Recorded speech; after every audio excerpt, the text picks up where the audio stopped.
17वा आणि 18वा हा हप्ता काही महिलांना एकत्रित लाभ. राज्यातील अनेक महिलांना 17 हा हप्ता वेळेवर मिळू शकला नव्हता. अशा परिस्थितीत ज्या महिलांची सर्व माहिती योग्य आहे आणि ई-के-वाय-सी पूर्ण आहे, त्यांना 17वा व 18वा हप्ता एकत्रित स्वरूपात मिळण्याची शक्यता आहे.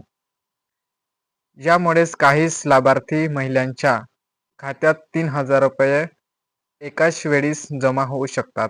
ही रक्कम 2 महिन्यांची असली तरी एकाच वेळी मिळाल्याने बहीण योजनेचा 18वा हप्ता डिसेंबर हा राज्यातील महिलांसाठी पुन्हा एकदा मोठा आर्थिक दिलासा ठरणार आहे. 10 ते 20 जानेवारी दरम्यान 2 टप्प्यात होणारे हे वितरण सुमारे 2,47,00,000 महिलांपर्यंत पोहोचणार आहे. लाभार्थी महिलांनी आपली ई-के-वाय-सी, बँक तपशील आणि कागदपत्रे असल्यास कोणत्याही अडचणीशिवाय हप्ता खात्यात जमा होईल. बहिणींना डिसेंबर महिन्याचा 18वा हप्ता 2 टप्प्यात वितरण केला जाणार आहे.